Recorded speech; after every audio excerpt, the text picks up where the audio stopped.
मित्रों, आज हम जिस सर्जरी के बारे में या जिस ऑपरेशन के बारे में बात करने जा रहे हैं उसको हम बोलते हैं एडिनोइडक्टोमी, या हम बोले दूरबीन के द्वारा एडिनोइड्स का रिमूवल। सर्वप्रथम हमको जानना पड़ेगा कि एडिनोइड्स होते क्या हैं। तो एडिनोइड एक तरह के लिम्फोइड टिश्यू है जो कि नाक के पीछे जो एरिया होता है उसको हम बोलते हैं नेसोफेरिंक्स, उसकी छत पे या उसके रूप में होते हैं और ये प्राय बच्चों में मिलते हैं जो कि 8 से 7-8 साल तक बढ़ते हैं। उसके बाद ये कम होने चालू होते हैं और 12-13 साल तक नॉर्मली खत्म हो जाते हैं। पर किसी किसी बच्चे में ये बहुत ज्यादा साइज में बढ़ जाते हैं। उस केस में क्या होता है कि बच्चा माउथ ब्रीदिंग करता है, मुंह से सांस लेता है, रात को सोने के टाइम आवाज करता है, खराटे लेता है, स्नोरिंग करता है। उसको कभी कभी स्लीप एपनिया डेवलप हो जाता है, इसका मतलब है कि रात के टाइम थोड़ी सी जो है सांस रुक जाती है। उसके अलावा लॉन्ग टर्म में क्या होता है कि कान के पर्दे के पीछे पानी भरना चालू हो जाता है, जिससे कि उसकी सुनने की क्षमता कम होती चली जाती है।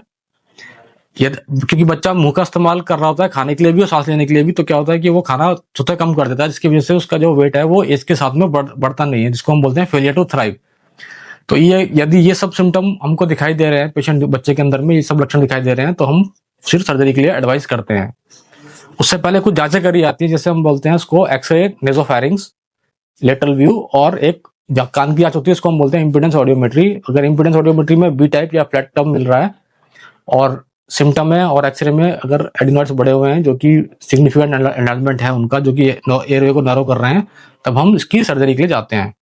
सर्जरी के जो प्रकार हैं, वो पहले जो मेथड यूज करता था उसको हम बोलते थे कोल्ड स्टील मेथड या क्यूरेटाज, क्योंकि ये ब्लाइंडली हम करते थे तो इसमें रिकरेंस की संभावना ज्यादा होती थी, थोड़ी ब्लीडिंग की संभावना भी ज्यादा रहती थी। आजकल हम क्या करते हैं, दूरबीन के थ्रू हम नाक के अंदर जाते हैं और ये जो एरिया है यहाँ पे होते हैं एडिनोइड्स।